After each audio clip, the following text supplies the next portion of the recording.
Doctor Miguel Ángel Arraez, muy buenas noches y bienvenido. Muy buenas noches, bien hallado. Gracias, como siempre, por atender mi invitación. Oiga, hoy estamos hablando de la inteligencia. ¿Cómo funciona la inteligencia? Bueno, pues la inteligencia, en primer lugar, debemos decir que es algo que siempre ha sido muy difícil de definir. Cuando una cosa es difícil de definir, tiene muchísimas definiciones, pero sería algo así como la capacidad que pueda tener un ser vivo. Hay quien dice para adaptarse a una nueva situación que surja en un momento concreto, o bien para resolver un problema que se le presente. Esa sería la definición más sencilla de la inteligencia, que por otra parte tiene muchísimas facetas, hay muchos tipos de inteligencia. Hablaremos de ello ahora. En el cerebro, cuando ponemos en marcha esa parte intelectual, en el cerebro se perciben señales, no digo el lugar físico, que le preguntaré ahora, pero ¿se puede percibir que estamos activando la inteligencia?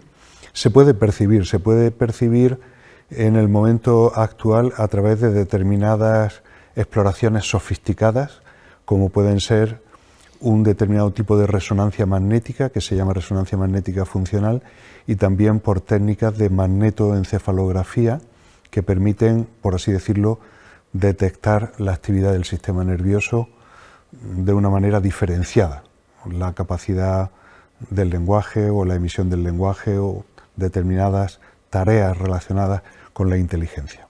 Muchas veces en el programa hemos hablado de que los ojos sí nos permiten naturalmente ver lo que hay, pero realmente la interpretación de lo que vemos se encuentra en una parte del cerebro, en la parte trasera del cerebro.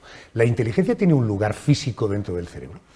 Pues la inteligencia tiene muchos lugares físicos, porque yo lo comparo a un ordenador sofisticado y la inteligencia muchas veces es la sumatoria de muchas funciones, de muchísimas actividades en distintas partes del cerebro, pero volviendo a nuestro postulado inicial, según el cual la inteligencia sería la capacidad de resolver un problema o actuar en un momento dado, esa zona del cerebro que se activa está en el lóbulo frontal, en los dos lóbulos frontales que están, como sabemos, en la parte anterior del encéfalo.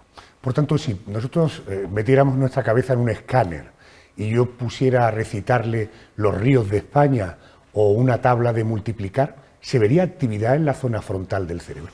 Concretamente, en esa tarea que me señala, se vería también actividad en otras zonas que están relacionadas con la memoria.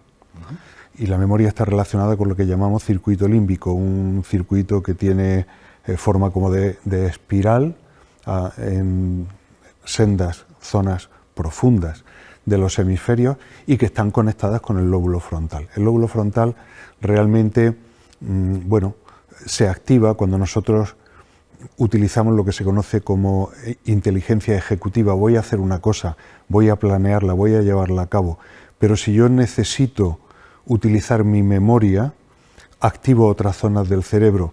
Si yo necesito llevar a cabo determinadas gestiones relacionadas con la comunidad, con las personas con las que estoy en una habitación y entra en juego lo que se conoce como inteligencia emocional, ya son otras zonas también relacionadas con el sistema límbico y con la vida emocional del individuo las que entran en juego. Por tanto, la inteligencia la tenemos que considerar como una función muy sofisticada del ser vivo y al mismo tiempo con muchísimas facetas y por tanto con muchos puntos de activación diferentes en el cerebro. Fíjese que me habla de que en todo caso es un atributo del ser vivo. Eso significaría como que todos tenemos derecho a poder utilizar la inteligencia, a tenerla. Pero entonces, ¿por qué hay individuos que tienen más inteligencia que otros? ¿Por qué hay personas más inteligentes que otras? Hay varias razones que pueden justificar esas diferencias de inteligencia o de capacidad cognitiva. Una de ellas parece que está claramente relacionada con la existencia de factores de tipo genético. Hay una predisposición en determinados individuos a ser más inteligentes desde que son pequeños. En segundo lugar, como tantas otras cosas en la vida, pues es una capacidad que se aprende y que se adquiere. Y sabemos perfectamente que aquellas personas, jovencitos en la infancia, que son estimulados en tareas relacionadas con la vida intelectiva, pues desarrollan más la inteligencia que aquellos que no lo hacen. O sea que hay una serie de factores e indiscutiblemente sabemos, desgraciadamente por experiencia, que en los casos en los que se ha producido una malformación en el feto, una enfermedad grave del sistema nervioso que puede ser una meningitis, una tumoración cerebral, etcétera, cualquier tipo de factor que influya en las neuronas de la persona, pues pueden influir negativamente en su capacidad cognitiva, en su esfera cognitiva y en la inteligencia. Doctor Arraiz, ¿una persona que ha tenido un accidente cerebral es una persona que puede perder la inteligencia? Puede perderla perfectamente. Puede perder muchas funciones. Nosotros habitualmente vemos como más llamativo y como más dramático la pérdida de la función, habitualmente en un brazo y en una pierna contralateral a la zona de la lesión, pero hay muchas funciones que se pueden perder y que desgraciadamente se pierden relacionadas con la inteligencia, con la memoria y con la esfera cognitiva en general. Una persona que se forma, una persona que lee, una persona curiosa, ¿qué es lo que adquiere? ¿Mayor inteligencia o mayor conocimiento? Bueno, muchas veces estos dos términos y los dos conceptos van aparejados. La capacidad de incorporar conocimientos, que sería lo que podríamos definir como erudición, bueno, implica la incorporación de una cantidad de datos que vamos almacenando. Esos datos se almacenan a través de una de las facetas de la memoria. De la inteligencia. Influye la memoria, pero influye también, dependiendo del campo que queramos, cuyo conocimiento queramos incorporar, pues depende de la faceta, en el sentido de que podemos desarrollar la inteligencia matemática para el cálculo matemático, podemos en ese sentido con facilidad incorporar conocimientos matemáticos, saber todas las fórmulas habidas y por haber, como sabía Einstein, pero hay quien desarrolla la inteligencia lingüística y tiene capacidad para la oratoria, virtud que adorna a nuestro conductor del programa. Hay quien desarrolla la capacidad visual o espacial, quien desarrolla la inteligencia emocional y sabe relacionarse muy bien en el ámbito social y en todo aquello relacionado con la conducta y con la relación con otros individuos. Hay muchísimas facetas. La inteligencia, en toda y cada una de esas facetas, sería el vehículo que facilita la incorporación de conocimientos, por supuesto. Correcto. Capacidad analítica, comprensión, memoria, inteligencia, ¿son cosas distintas o estamos hablando de lo mismo?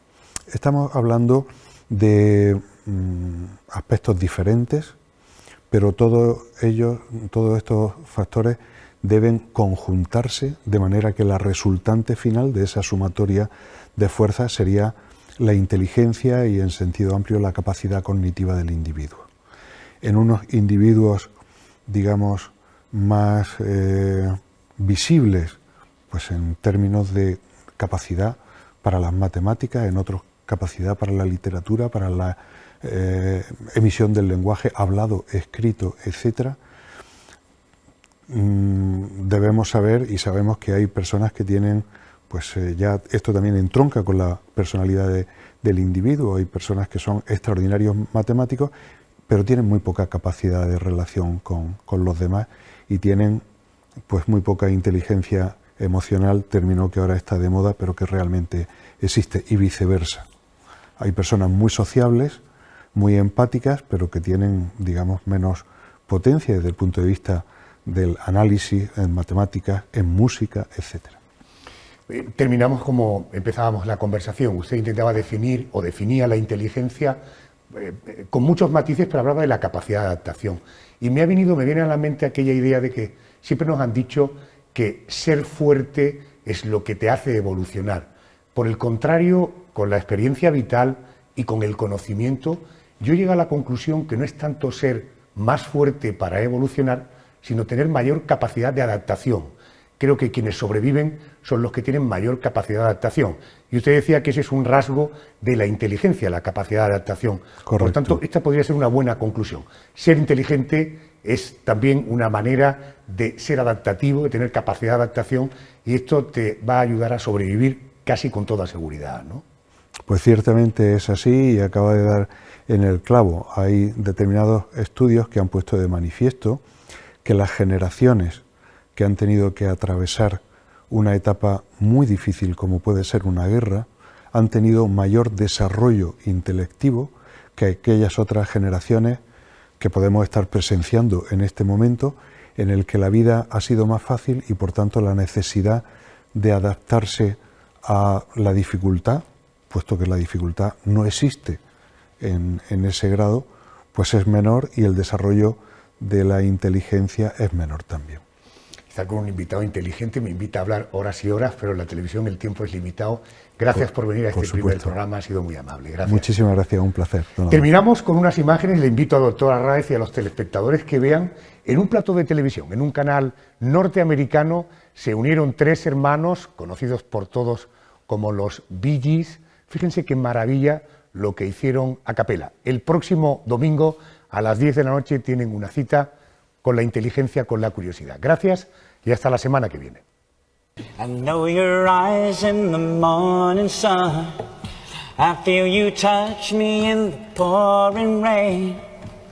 And the moment that you wander far from me, I wanna feel you in my arms again. And you come to me on a summer breeze, keep me warm in your love, then you softly leave. And it's me you need to show. How deep is your love? How deep is your love? How deep is your love? I really mean to learn, 'cause we're living in a world of fools, breaking us down when they all should let us be. We belong to you and me. Yeah.